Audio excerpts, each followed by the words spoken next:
Good day, Mom. So, here's my reaction and reflection on the novel El Filibusterismo written by Dr. Jose Rizal.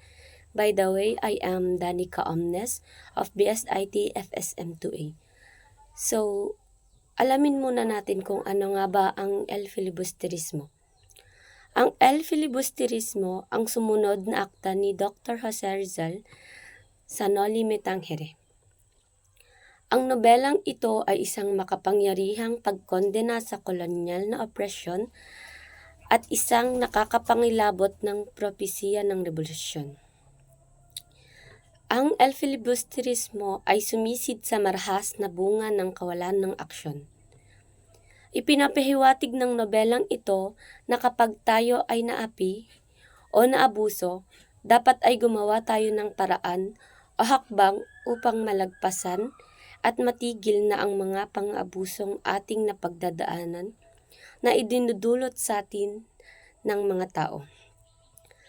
Si Simon, ang tila mayamang alahasan, ay malayo sa idealistang si Crisostomo Ibarra.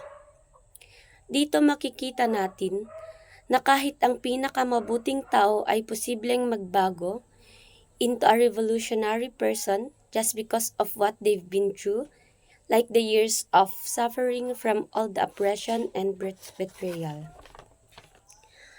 Ang pagbabago ni Simon ay nakakatakot, pero kung iisiping mabuti, ay mauunawaan natin siya.